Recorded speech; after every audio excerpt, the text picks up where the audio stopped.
Estás escuchando Desde las Sombras.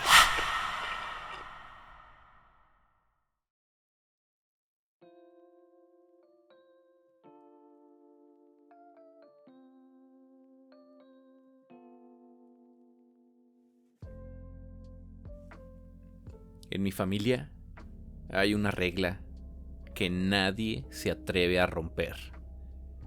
El 24 de diciembre, pese al dolor de casi todos, no se festeja. Y no es una tradición perdida.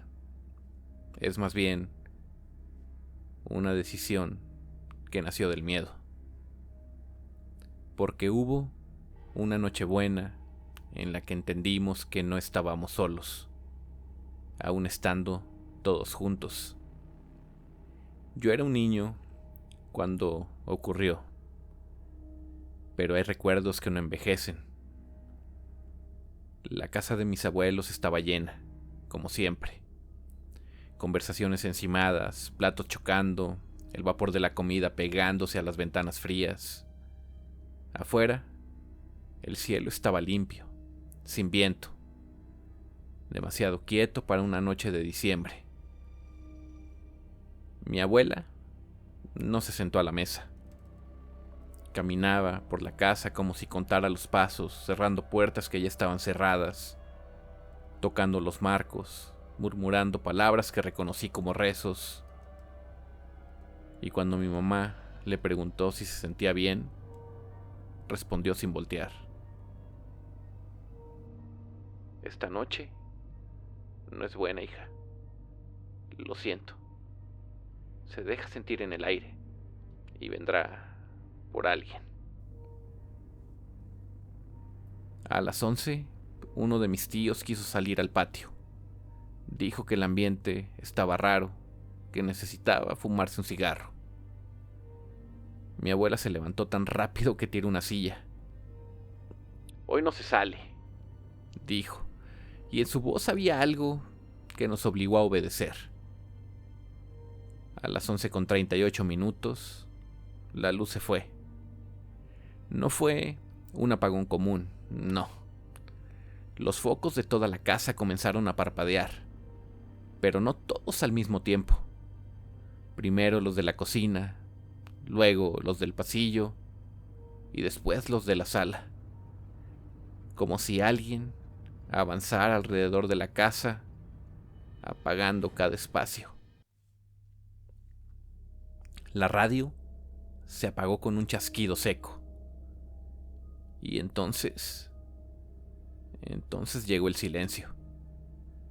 No el silencio normal de la noche, sino uno que presiona los oídos, como cuando te sumerges bajo el agua. Los perros del vecindario de pronto dejaron de ladrar y los cohetes cesaron de golpe. Recuerdo haber pensado que algo estaba mal antes de escuchar los pasos. Estos venían del patio. No eran pasos humanos normales. Había una irregularidad en ellos, como si quien caminara no apoyara bien los pies, o no caminara del todo erguido. Estos pasos no se acercaban a la puerta, más bien rodeaban la casa. Una vuelta, y luego otra, y luego otra más. Cada paso se escuchaba demasiado cerca de las paredes, como si pasara rozándolas. Mi primo, con voz temblorosa, preguntó: ¿quién anda ahí? Y en ese momento tocaron la puerta.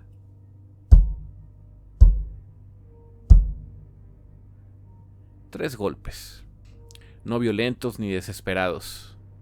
Golpes lentos, medidos, como los de alguien que sabe que no tiene prisa.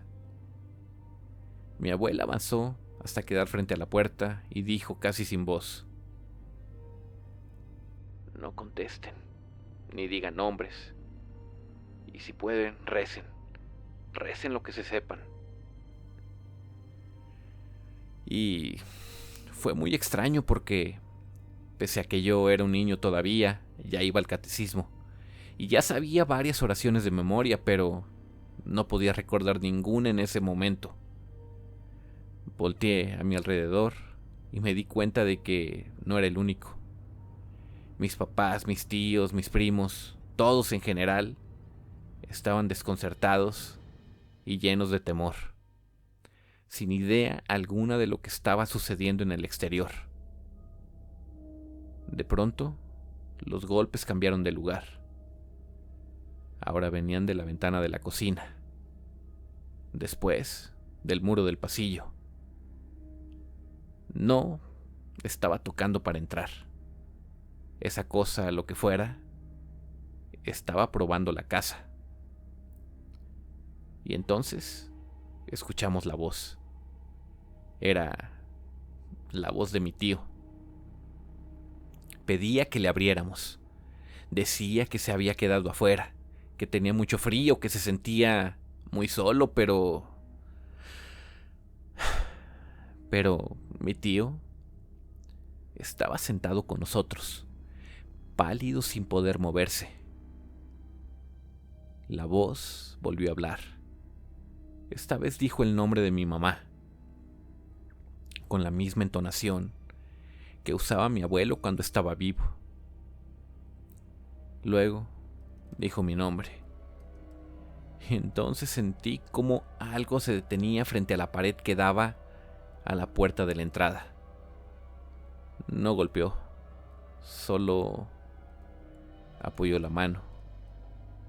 Se escuchó el roce lento de las uñas contra el muro, como si buscara una grieta, una imperfección o algo por donde entrar.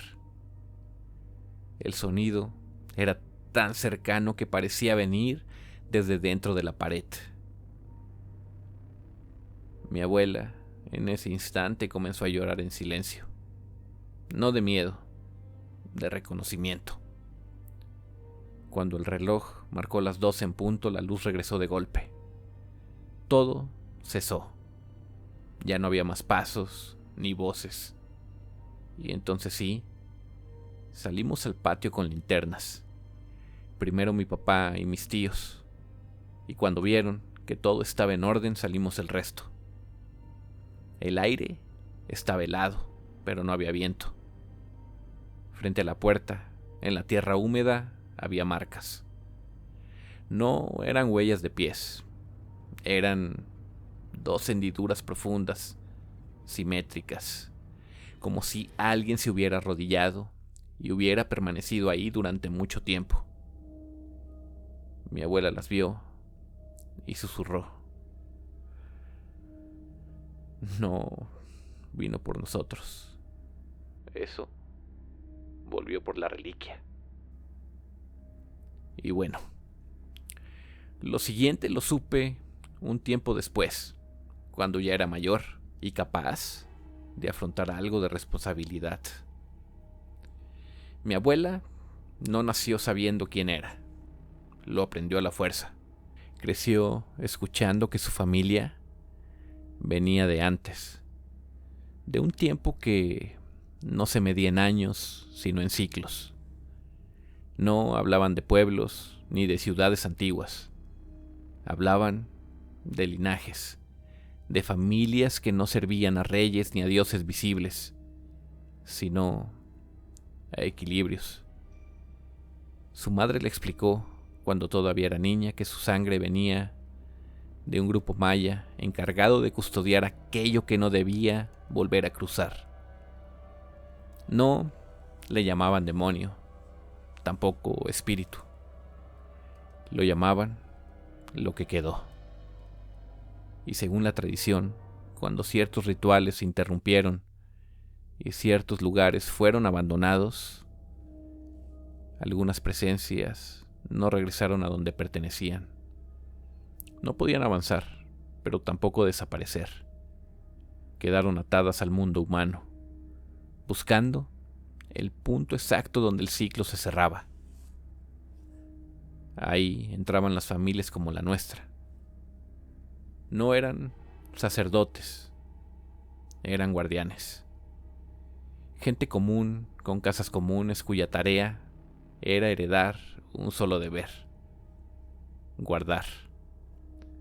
Y mi abuela aprendió desde pequeña que el objeto responsable de dicha magia no debía mostrarse, que no debía tocarse sin preparación, y que sobre todo nunca debía entregarse sin importar quién lo pidiera, ni cómo lo pidiera, porque entregarlo no significaba liberarse, significaba romper el cierre, y con eso vendría muy seguramente una desgracia sobre nuestras tierras.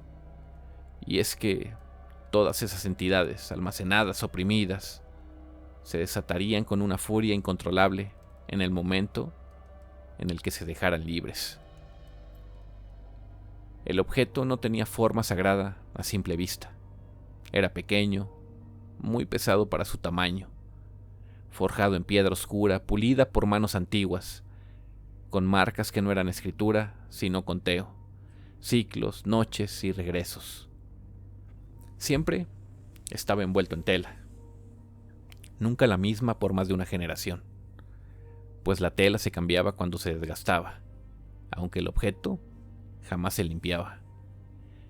Mi abuela decía que no debía perder su rastro, su energía o su esencia, porque lo que venía en Nochebuena no buscaba personas, buscaba precisamente ese rastro, y para mantenerlo sin afectar la fuerza misma del objeto, la abuela se valía de un montón de artimañas. Mi abuela nunca usó la palabra ritual. Decía que eso provocaba que la gente pensara en invocaciones, en velas y rezos aprendidos. Lo que ella hacía era una limpia, una que no servía para expulsar nada, sino para reordenar.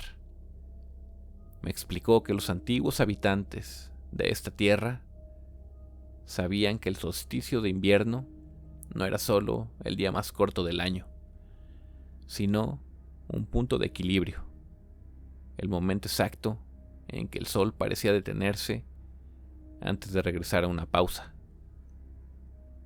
Y en esa pausa, todo lo que estaba fuera del lugar podía acomodarse, si se hacía correctamente.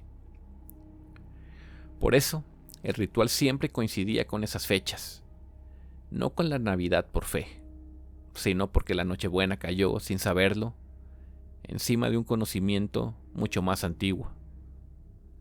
La limpieza comenzaba desde el cuerpo. Mi abuela se bañaba en silencio antes del anochecer, usando agua tibia con sal y hierbas amargas. Decía que el cuerpo tenía que quedar neutro, ni abierto ni cerrado del todo. Luego venía la casa.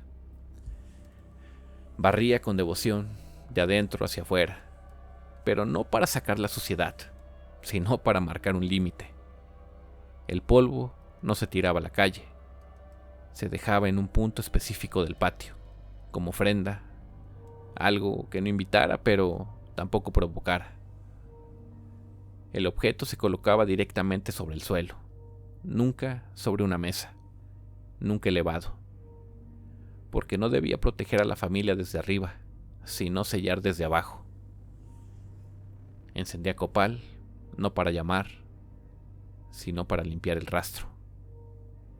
El humo recorría la casa lentamente, sin prisa, tocando paredes, esquinas, marcos de puertas. Mi abuela decía que el humo no espanta, borra. Durante todo el proceso no se decían nombres. Los nombres fijan y luego llaman. Y a las 2 en punto, cuando el sol estaba más lejos y la noche más profunda, la familia debía estar reunida, consciente y despierta. Ese estado era la verdadera protección. No se trataba de pedir ayuda, sino de recordarle a la presencia que el ciclo seguía cerrado.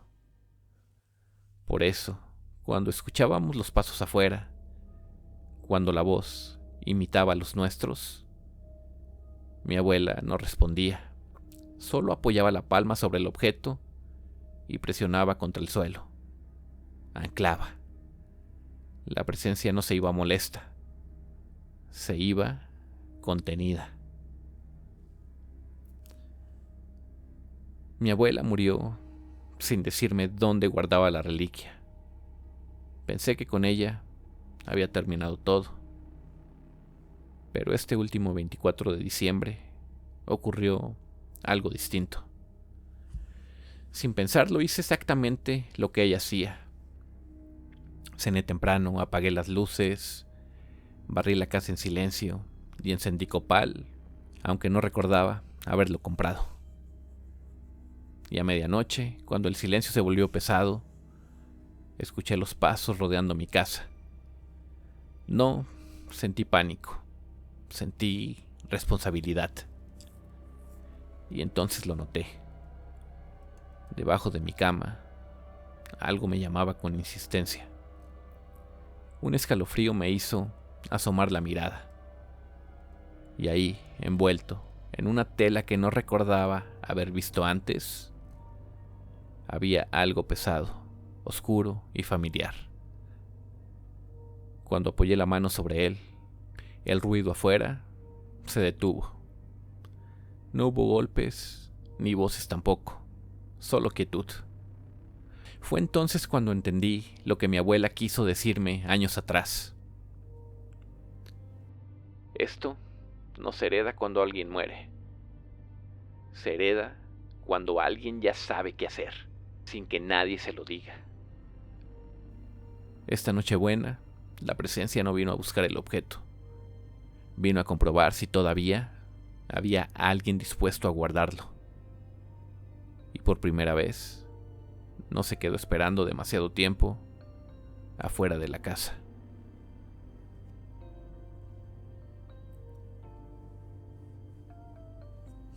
Antes de despedirme, quiero que recuerden algo esta noche.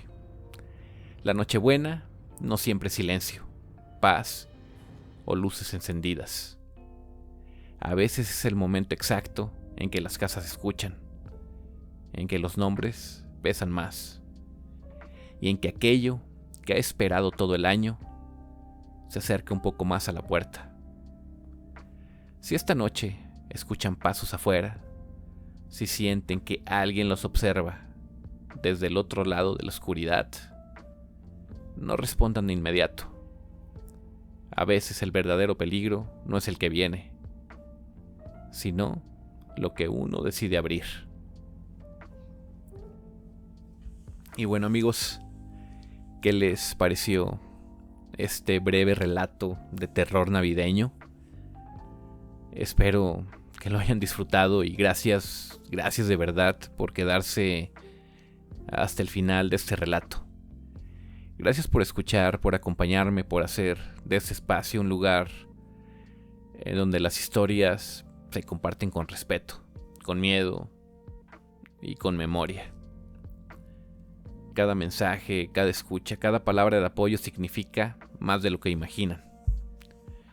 Y bueno, como siempre, como es de esperarse, les deseo de todo corazón una Navidad tranquila, consciente, llena de luz para ustedes y para todas sus familias. Espero que disfruten mucho sus festejos, que esta Nochebuena los encuentre juntos, protegidos y que nada, absolutamente nada, tenga motivo para tocar sus puertas. Y bueno, esta noche no habrá sección de saludos porque el episodio pues ya quedó grabado desde el lunes. Pero créanme que todas mis buenas vibras están con ustedes esta noche. Y bueno, no me queda más que pedirles que disfruten estos días festivos. Descansen, relájense, recarguen baterías. Y bueno, sin más, me despido. Yo soy Rubén Vidales. Nos escuchamos en el próximo relato. Buenas noches y feliz Navidad. Esto fue Desde la Sombra.